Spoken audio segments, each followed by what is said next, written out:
Hi, everyone.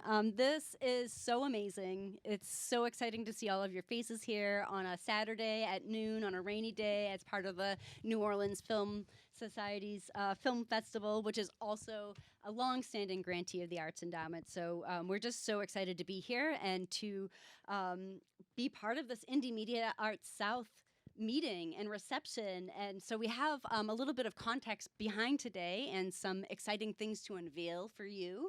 And first off, I do want to just say we have this QR code that you probably came into and it was on your seat. I would say now is a great time to load this up. Thank you, Kat and Sundance, for making these really useful postcards. We have some exciting news. This is a field briefing, which we're going to talk about in a moment. But I just wanted to preface this with a few things. Relationships are support systems. And I'm looking around right now, and there's so many relationships that I have in the room, and Maggie has, and Sundance, and IMAS South's relationships, and South Arts. And between all of us, we're really an ecosystem. We're a field. We're a network. And we're here to really support each other and help each other find support when we need it, and build support systems where they don't exist so we can lift each other up and lift the field up together. So that's what today's really all about. We started the Independent Film and Media Arts Field Building Initiative pretty much at the height of the pandemic. And this is a collaborative leadership initiative that the Arts Endowment founded as a federal cooperative agreement with Sundance Institute as the inaugural partner. So it's been so exciting to work with them on this in partnership with the field. And the true purpose of this initiative is really to facilitate knowledge exchange and peer learning opportunities with an emphasis on promoting regional networks. In addition, it was promoting fair and equitable industry practices, as you know, is so important. I know there's a lot of filmmakers in the room. And lastly, career sustainability for those working in the field at all of the various levels. So with Sundance, we've been working with them as the partner since 2019. I had to make notes because I got a little nervous. In 2019, we started working with the Sundance Institute. And through that partnership, in March 2020, we were able to establish the Indie Media Arts Group, which we call IMAG. And this developed into a national network of more than 800 individuals representing 47 states and 1 US territory. And thank you, Maggie, for finding that statistic when we went through our database. This group represents artists, collectives, film and media arts organizations, festivals, art house cinemas, content distributors, broadcast entities, art service organizations, funders, and a whole bunch of other types of organizations and individuals and collectives. So through field meetings, we did a lot of ideas exchange, peer learning, and worked with a lot of practitioners within and outside the IMAG network. And this was also a catalyst for the formation of regional working groups like Indie Media Arts South. So it's so exciting to see this happening here at this festival because like so much has changed since the pandemic, and a lot of good things came out of it. So now I'm going to hand this over to my colleague Kat at the Sundance Institute. Awesome, thank you, Jax. Hello, everyone. Good afternoon. My name is Kat, and I work for the Sundance Institute Documentary Film Program. And I'm just going to take a moment to we're in a room together. This is so special. Thank you all for being here. Thank you to our friends at the New Orleans Film Festival for having us here. And thank you to the NEA. Thank you to IMAS. This is just really special, and I'm excited to be here on behalf of Sundance. I'm just one drop in a big team of Sundance, and I have a lot of collaborators, past and present, including Brenda Coughlin, Carrie Lozano, and Chandler Phillips, who have been instrumental in this work. As Jax mentioned, let's give it up for them. Yes, it's as the title suggests, it's about community, and being partners with NEA for the past couple years has been both grounding and uplifting in just these changing and tumultuous times, and we're just so grateful for our resource sharing, for our virtual gatherings, for making new friends near and far all across the country, in all those many states. So we're just really grateful, and now we're excited that we are about to unveil just something so new, something so valuable for the field. And so we're going to pass it over here pretty soon over to Jax and Maggie, but I just want to say, I know that as here at Sundance, our partnership with the NEA is winding down. We're about to close out being the co-partners, but it's that fun passing of the baton, knowing that whoever is the next organization that is coming through to be co-partners for the Indie Media Arts Group, that we're in really good hands, that this is just a really special community, and we're just excited to see where it goes. So thank you to Jax, thank you to the NEA, and I'll pass over to Maggie and Jax. Thanks, Kat. So awesome to be here and to be here in New Orleans, because when I started to get to know Indie Media Arts Group as a member of the field, which is how I used to originally go to the meetings, and it was clear to me from an early stage that Indie Media Arts South was the poster child of the regional groups that came out of IMAG. And I saw that with an amazing breakout group that IMAS organized at Getting Real 2020. I've seen it in other ways. And so, like Jolene said, this idea to be here kind of was really, we knew it was around the time when we'd be finishing this briefing. And I thought, well, this exemplifies what this whole project has been about. So I've just been in this facilitator role for the last 4 or 5 months or so, and this idea of closing out this this period of partnership between Sundance and the NEA was let's come up with a document that can be a tool for all of us to bring in our would-be champions out there in the world who can help lift up the independent arts. So what we are talking about today is something that we hope this is a really helpful tool to communicate with people outside of our field.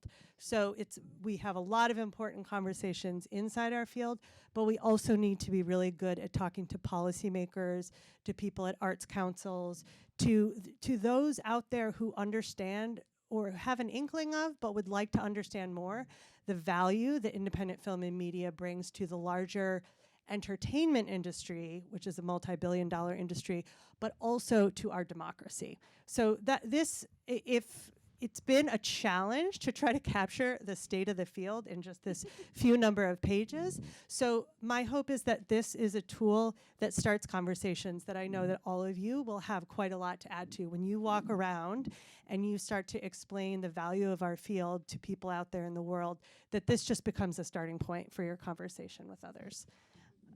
Anything before we jump in? I think you summed that up pretty nicely. Do you want to talk about how the methodology behind this? Sure. Yeah. So there have been specifically about like 50 or 60 conversations that I had with people who were members of IMAG, who were members of industry. At the Sundance Producer Summit this year, I sat down and had one-on-ones with streamers, sales agents, distributors, funders, but a lot of regional group members of IMAS, and to just try to find out what's on people's minds in terms of what are the challenges and opportunities in our independent media sector right now. So it was through that and through a lot of conversations with everyone here that we've kind of distilled these points that are key takeaways. And one of the things that we got some advice from people who like deal with Washington and stuff, and they were like, you need to make sure you can write a whole briefing, but you need to make sure that you have just one page that can like tell your story. So anyway, I'm not a lobbyist, but like to be one when I grow up. Okay, so I think the first thing that was really important was to look at the economic impact and importance of this field. It's the film industry is a $192 billion industry in the U.S. And what role do independents play in that? They are the innovators. They bring the innovation, and you can't have economic growth without that kind of innovation. Yeah. Secondly, this independent voices, the way that they are coming from communities and coming from outside of the mainstream, represent a much wider swath of U.S. culture and citizenry than the mainstream, and so it's vital to democracy. So we have this independent media as both an important economic engine, but also crucial to a healthy democracy. So that's what we'd like to start off, like the why, who cares? And that's why. We wanted to also get into, okay, well, what's going well in this independent media field? What are some of these successes that we know that we can draw on, going back to that question of representation of the wide variety of voices around the country, independent makers have been the ones pushing for diversity and representation in media. Some folks have said that they think that the fiction side of this industry is much farther along than the documentary side in terms of bringing new voices into the onto the screen. And I think that there will never be that kind of progress that helps us get over a long history of systemic exclusion unless there is pressure and pushing forward and innovation that is happening from the independents. There's just been an incredible amount of grassroots organizing that I know many of you have been part of, especially in the last 5 years. This non-union, especially in documentary, we are largely not unionized, so who is going to represent the independents? And independent makers have gotten themselves organized, and you'll see in the briefing just a small sampling of the kinds of groups that have pushed for more fair and equitable practices in the industry.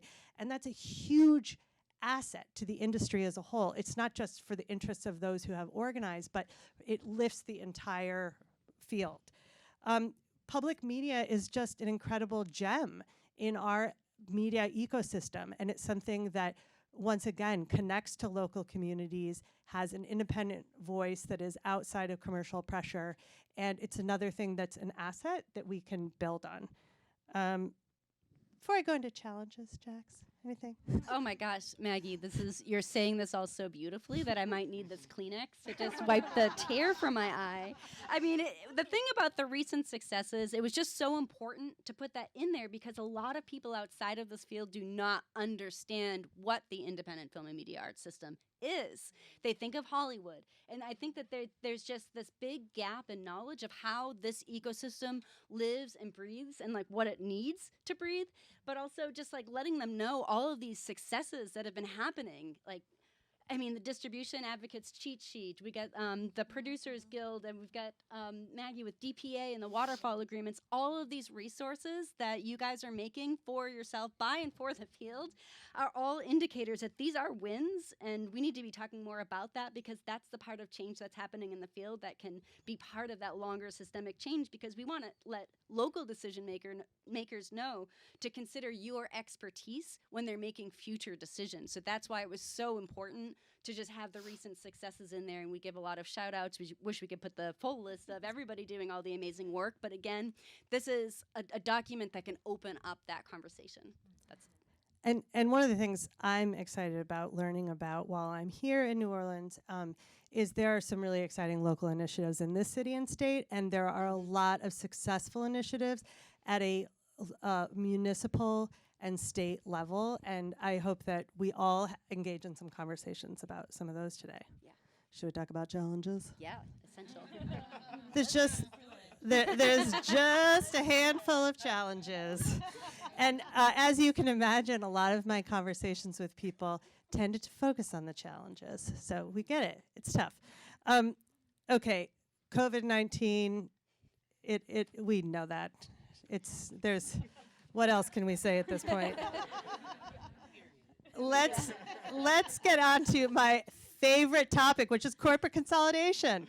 And here is, I'm only going to read you one statistic, but it's one that I think is worth reading.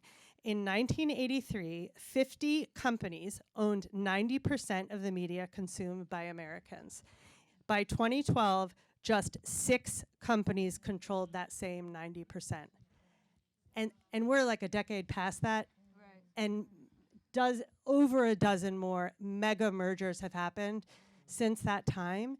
And this came up repeatedly in my conversations with people in the field, that if we look at right now, maybe there are 9 to 10 prominent streaming platforms. Everyone who is working in the industry and knowing where these mergers are going said, in 3 to 4 years, there's going to be probably 2. That's how quickly the consolidation is happening, and that means there is a reduction of voices. There are fewer voices that are making it out into the field. Get back to my page. While Maggie's flipping the pages, I'll just say, whenever there's a merger or other types of big decisions being made, there's often periods for public comment. So should you ever feel like some of these big decisions might affect you as a filmmaker or an organization in the field, use that public commenting mechanism.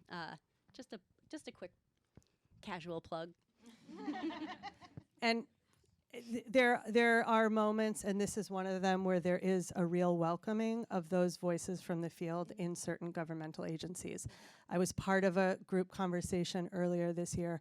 20 filmmakers got to spend 2 hours on the phone with the Federal Trade Commission, sharing with them our experiences of what it is like to work in this field and what a particular merger might, what the consequences might be. So we need to take advantage of that willingness. Okay, so then prevailing practices of uncompensated labor. You know, it's this terrible myth that filmmaking is a hobby. It's not. It's a job. It's a profession. And how many of us have worked, gone uncompensated for our labor? And this makes it difficult and impossible for new entrants in the field to stay in the field. They are driven out to find jobs where they might actually make a living, be able to support their family, and then social safety net, get some health insurance, have some childcare, those kind of things. Finally, this history of systemic exclusion that has been going on for as long as media has been happening in this country. We've seen a flurry of programs, especially in the last few years, diversity labs, fellowships, this and that. It is going to take much more systemic investment than that to overcome the long history of excluding marginalized voices in this field. There is reparative change that needs to be done, and it's not going to come from little programs that pick 10 filmmakers here, 10 filmmakers there. Okay, before we go on to opportunities, it's about to get better, folks. I know we just... Well, what's really important about the challenges section is decision makers and policymakers can't fix things if they don't know what's not working or what the problem is. So I think what was really strategic about this document was just outlining the problems as facts in a way that you can use those in a way that can open up those conversations and start building the relationship and the deepen the understanding of this field. Yeah. So what are the opportunities? We see 3 clear areas of opportunity moving forward. One is supporting programs that promote economically sustainable careers. There are some exciting examples. There are 3 guaranteed basic income programs around the United States right now that are specifically geared towards artists. Supporting the artists first, a lot of funding is project first, but in San Francisco, New York, and St. Paul, you've got guaranteed basic income programs that recognize the value of artists to the local economy and culture. There are also artist fellowships. Some Sundance, Firelight, and ITVS are distributing NEH artist fellowships that came about as a result of pandemic funding that are really that same thing. Looking at the artist as a whole, how can you support their whole career? Regional initiatives and organizations, and this is what we're about to hear about from IMAS. This was a recurring theme in my conversations with people in the field. Solutions will be found at the regional and local level. So this is, why it was so exciting to come here. And I think that as Jax will talk about how IMAS first came to be, but there is always an opportunity to do something right in your own community and to support something right in your own community. In addition to the things that are, the big budget Hollywood things that are coming, but this ecosystem relies on things that are locally grown as well as coming from elsewhere. And then finally, this question of inviting the independent film sector to the table. So when it comes to questions of regulations, I mentioned the Federal Trade Commission. We're looking at antitrust reform or merger review. When we're looking at ways that, for example, in Europe, there are starting to become more rules of engagement for the streamers. If they want to work in the communities where they seek subscribers, there are certain conditions that they have to meet in terms of airing local content, for example. So those are there are some exciting examples out there, and filmmakers know about them. And if filmmakers are the ones, and others in the independent sector who are, we can educate our elected officials. I'm going to pause there. Yeah, I think that's great. You can use those examples or other examples of ways you can educate of like what could be possible. Is there anything else that we want to cover in this? Hopefully, you've all downloaded it by now and scrolled through it. It's We're really excited about it, and we hope that you use it. And if anybody needs coaching on how to use it, call me. Call Maggie. I mean, seriously, though, contact us because we do want, or like contact IMAS. And I mean, we need to all be doing this at the various levels, local, regional, national, education types of or orchestrating, educational thing. Yeah, orchestrating. Do you want to talk about your homework assignment from Yeah. March of 2020? Yeah. Well, there's two things. One thing I did want to mention, though, is because Sundance will be passing the baton at the end of December, we'll be making the announcement of the new cooperator. So we are going to set another quarterly national field meeting, either for the end of December, which we know can be a little hairy, so it might be the beginning, more logistically, the beginning of January. I would suggest if you're not on the listserv, sign up for the NEA Media Arts newsletter because you'll get notice of that first alongside any of our upcoming grant deadlines for next year. And we do have one other document on the way that we will be releasing at that meeting, which will be the culmination and the summary of those Restoring the Future gatherings, those convenings that we held last year to really think about what we needed for a more abundant and just future for this field that Kareem Ahmad had led. So we'll be with an essay by Lauren Monson. Right oh in my the front gosh, row. there you are. I've never met you in person, so I had no idea you were sitting in front of me the whole time. Yes, it will be featuring 3 commissioned essays and one from Lauren at Third Horizon, which is so amazing. So really, we're excited about that. So sign up for our newsletter. So March 2020, April 2020 is when we had like our first official IMAG meeting, and that was a scary time and a lot of like. So much was in the air, and we just knew how much the existing inequities would be magnified. And also there was like that push for organizing around how to understand CARES Act and PPP and all of these things. We held that meeting, and then it was like we need to be continuing to build relationships and some sort of a peer network that brings together all of the different facets of the field. And during one of those meetings, we had made this coalition building homework assignment. And it was more just like, putting that out there. And what's so amazing is that Indie Media Arts South came out of that. And it's just so exciting that you guys have done all of this work just from, this is no easy feat to bring people together at this level. So I'm just so excited to pass this over to Anjanette and to Jordan. And really, this is really exciting. So I'm excited to pass this over to you two to talk a little bit about what IMAS is up to and start your meeting. Should we do introductions? And your introductions. Would you like to introduce? Would you like me to introduce? It's fine. Anjanette, I'm Lavert, Anjanette. everyone.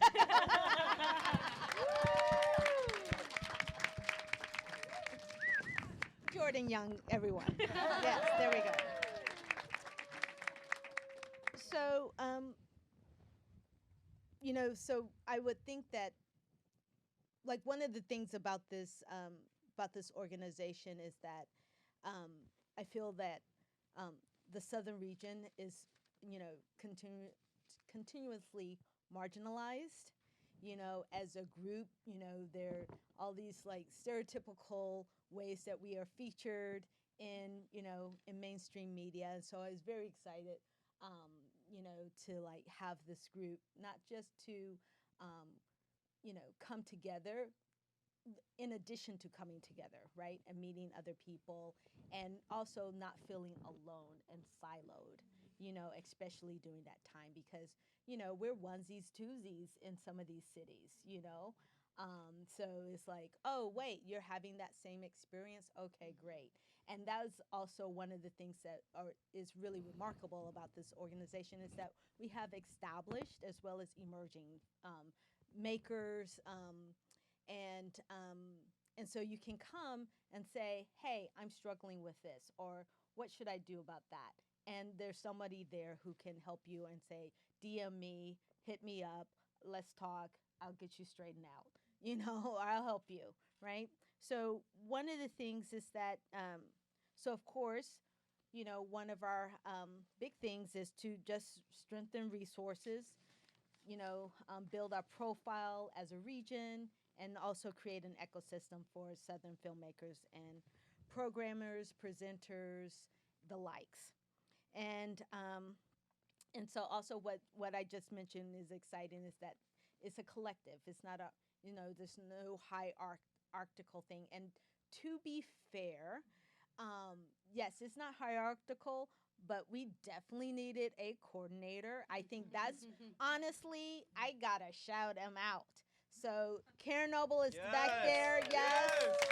So she started us and she kept us in check. I literally had to be like, girl, I'm doing so many things. Like, if you need me, you better text me. And she literally is like, text me, hey, check your email. And I'm like, okay, all right. And then I'm like, yes, do X, Y, Z, right? So it was really that. And then now Karen got a fabulous job. We cried, and she got a fabulous job. We were like, we can't match that, And now we have Claribel Luis, who's here with the head wrap on, right?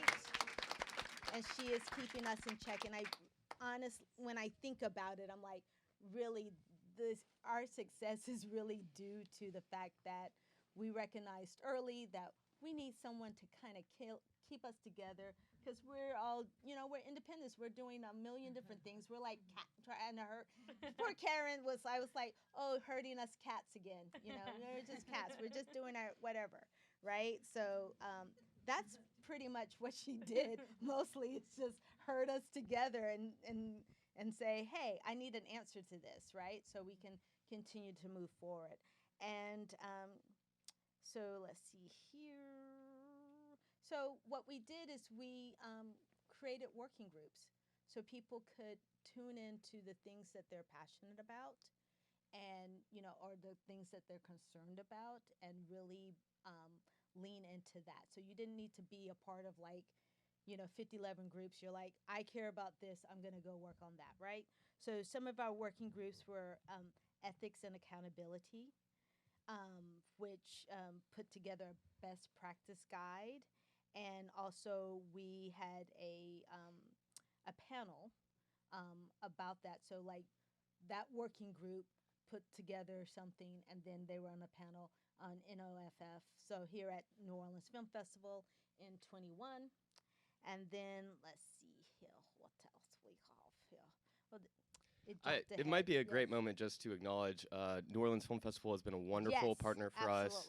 We have a number of really wonderful regional film festivals that are a part of Any Media Arts South, but New Orleans has really hosted 3 separate events with us at this point, including that panel you just mentioned. And then we had our first Southern Filmmaker Screening Series event at South Summit this spring. Yeah. And we spotlighted 4 Southern filmmakers, and now we're here, all in person, in this room together. Yes, and also that was really coming out of somebody raising their hand and saying, here's what I want to contribute, right? And so that was put together by Curtis Johns, who has Luminaire Theater in North Carolina. So that was something. Columbia, South Carolina. South Carolina. Okay, yes. All righty.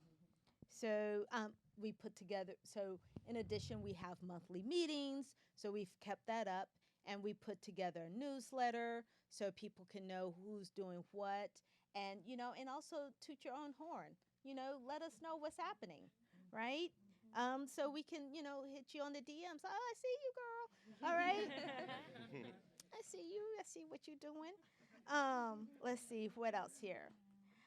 So basically, one of the working groups was, spotlighting, the filmmakers and what they're doing. Like, that is like a group. So the programming, having the film screenings, and continuing with that, we've been in conversation with ADOC, which is the Puerto Rican collective, a filmmaker collective, right? And so to do a screening that would be / also a fundraiser, as well, that community has been like, the island as a community has just been like totally devastated, like not just once, but like keeps getting a pounding. So we're going to be, so we're talking with them to see if we can pull off something here in December. So that's like another partnership, and that really came out of like, okay, so who are we amplifying? Who's next? Okay, she raised her hand. Arlene raised her hand, and we're like, okay, you're next. So that's one of the things. I think also is that we believe so strongly in what we were doing that we also went out and fundraised. You know, we're like, we can't let this die. We have to keep going. And, you know, who do we know and that we can reach out to who could help support us? And, you know, we were very fortunate that we had a couple of conversations, but the Logan Foundation, we literally had to pitch to them, and they were like, and I was just like, okay, we're going to get some money from them. We are getting some money from them. But I was just like, but I don't think it's this year. And they literally wrote back like a few weeks later and was like, well, could you do something with, you know, I mean, I know you asked for 30,000, but could you do something with this 8,000? And we were like, of course we can, right? So, you know, so we were able to pay the filmmakers who were part of the screening that we did. We'll be looking to, you know, also support ADOC with the screening that we do there, as well as, you know, whatever funds that we raise there. And supporting this meeting. Yes, exactly. You know, we're gonna have eats and drinks. You know, yeah, that's the thing, right? What else? What else? I might just say that Yes, jump in. our monthly meetings, I think it really can't be overstated. You know, there was all this energy towards like action and doing things, but really we're having these monthly meetings, and it's just holding space for people to get to know each other. And that's really invaluable. Just having that space where people, it's open to anyone, so anyone can come in, and we do introductions, and really just a number of really amazing connections to come out of just having that dedicated space for people across the region and beyond to join us in what does feel like coalition building. Right. Yeah, I want to just, you know, echo that, is that it is really about, you know, meeting people, and so that we can start to have these conversations of like, hey, you know, who do you know, or can you, you know, I would like to work with you, you know, so like we can start creating that, because, you know, I lived in New York for 15 years, and now that I'm here, I, you know, like at least every couple of months, someone hits me up and they're like, hey, I'm going to be filming. Can you give me the names of PAs? And I'm like, no. I'm like, okay. I'm like, that's fine, but who's your DP? Like, you need to have a producer on the ground. You all come in here from New York and LA, and you're acting this and that, and we don't care. And we don't care. We will not move fast. You know, us Southerners are like, okay, we hear you, not happening. And I'm like, you need somebody who can go in there and be like, hey, listen, I know she's acting crazy, but can you do XYZ for me? And they're like, show. You know that. You know that. So that, like, that's all the things that have to happen. And we really have to, like, not, you know, amplify our voices, letting people know. I'm like, actually, I have a Rolodex of like 10 DPs. You do not have to bring your DP from New York. You know, I know they need to work, but there really are 8 million stories in the Naked City, and they have a plethora. You can't come also here and also do our stories. I'm over that, you know, because they don't let us do the reverse. Exactly. That's the thing. If you're gonna let me come to New York and do your stories, okay, well then it's all fair, right? But that's not, you know, that's not how that works, right? And then also, then the next part of it is that we really have to go to these funders and say, you know what? You cannot fund XYZ company in New York because they don't, you know, because then they're going to get their director, their producer, you know, their EP, and then it's edited there. No shout, you know, no shade on that. But, you know, and then they're going to come and then expect us to be what? We can be sound. huh? Caterers, right, right. We can be gaffers, and maybe DIT, but that doesn't further us as makers and like what we're all about and what we're looking to create. So, Yeah, and I think really just to echo that, I think that history of extractive processes and marginalization, I think that is really what provides this shared understanding that is really the foundation of this Southern regionalism. Yeah. And I think that's Yeah. why the regionalism in the South Yeah. just hits different, because it's like Yes. we are already sort of crewed up a little bit. We already Right. know sort of how it's stacked against us. Right, And so being able to leverage our collective voice right. to speak to that and Yes. level that playing field. Yes, yes, yes. So we're in the process of also, like, one of our big initiatives is to create a database. So you can be like, hey, who do I know? And then be like, oh, I already know them. Okay, great. Perfect. So that can also start to happen. And also people are moving around, like, so that, we can be connected. I think that's the big thing. Yeah. Yeah, and I'll also say, something we have had no shortage of is just brilliant ideas. There's so much imagination. People show up with all these amazing ideas, but projects take people.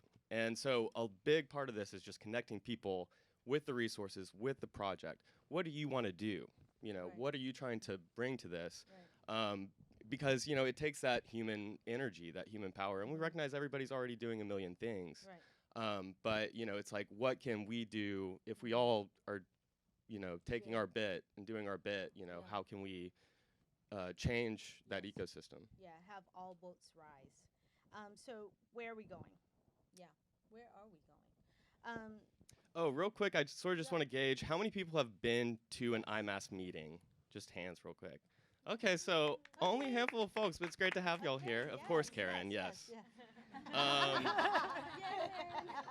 And how many people had heard of Indie Media Arts South before this weekend?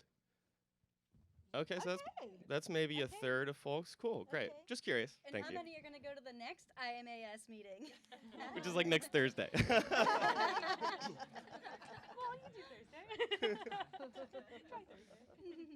Yeah, so obviously we want to, where we're going next is, looking to strengthen our partnerships. And what I really love about this document that, Maggie put together is that, one of the things that I'm constantly having conversations about, particularly in Atlanta, is that, Georgia has $1 billion, film industry, and like it just doesn't register that we do not really have a strong independent industry, because like every other, at least once a year, Hollywood is gonna pull productions, right? Because we're acting crazy, right, with whatever policies we're creating. And I'm like, but and then the people, who are working in this industry, like rile up and say, don't pull the funding. But I'm like, what if we actually had an independent, a strong independent community of filmmakers, such that, like actually we need to take a break. Now we can like fund all these films. Now we can make our films, because, I actually challenged them. I said, so I want you to name 3 Atlanta filmmakers. I'm gonna give you Tyler Perry, who's not technically from Atlanta. He's from New Orleans. Okay, so, but I will give you that. And then I wait. And I'm like, if we have $1 billion industry, there's no way that we should be able to, that you cannot name somebody. Right? So definitely looking to really have that happen. And we can use this document for that, right? So of course we're looking to strengthen our partnerships. We have several other film festivals, and to like amplify, uplift those other film festivals, and having convenings at different places so that, you can, there's going to be a convening in your backyard, so to speak, right? And then I think the other big thing is really just have us be better connected. because if we're having convenings in each other's backyards, then like we're continuing to create this ecosystem that feeds into these things, such that you can never say that you can just show up someplace and you don't know anyone, right? So that's Yeah. how- I might mention just a few needs we have right now. Yes. So we are sort of building the train tracks as the train is in motion in terms of our funding. So we are always looking for individual donors. And if you represent an organization that is aligned with our values and you're interested in maybe partnering with us on an initiative, we'd love to talk to you about that. If you go to imasouth.org, is that our website? Yes. Great.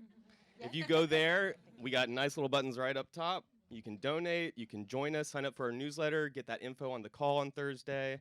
You can join our Southern Talent Database, which we are, it has not been announced yet, but we are working on a partnership that will get that in front of a lot of folks, which is really exciting. And we really just need people right now. So our organizing committee, there's about 6 of us right now, and we frankly just need more bodies in that room making those decisions.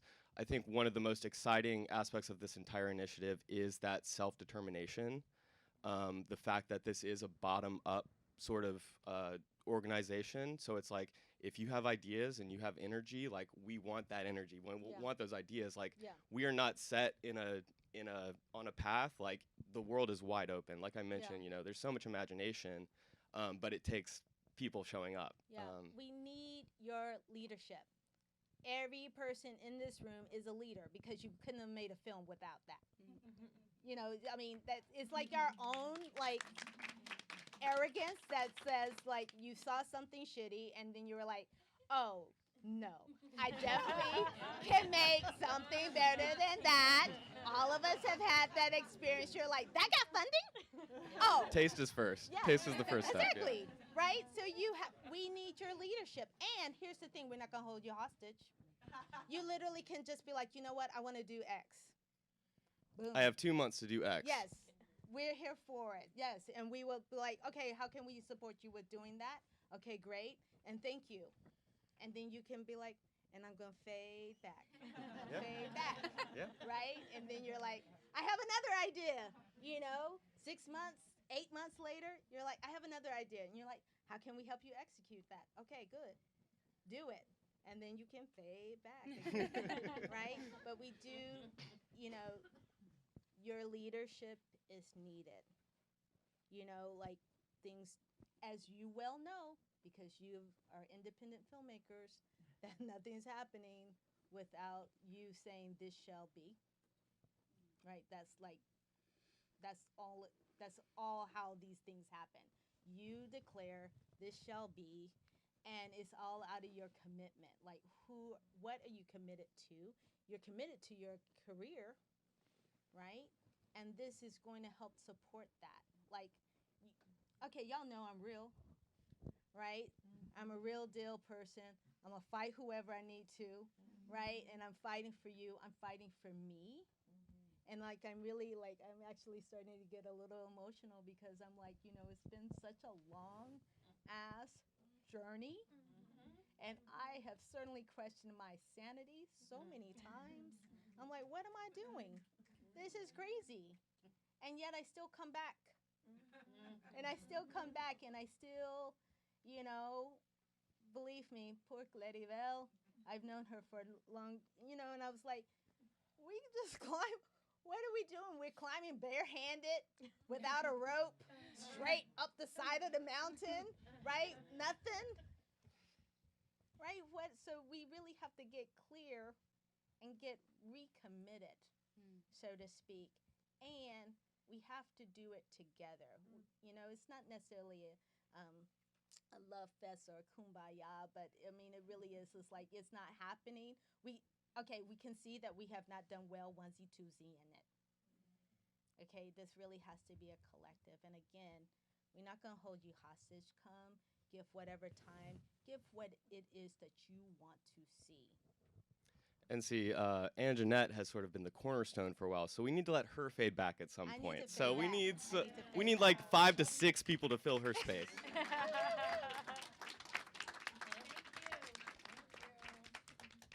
No, because I'm here to fight somebody.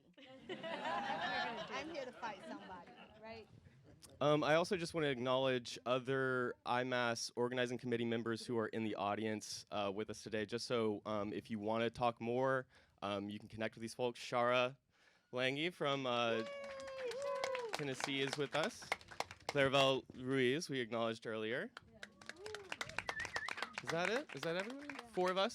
Yeah. I didn't know until 30 minutes ago I was going to be on this panel. I am over-caffeinated and underfed.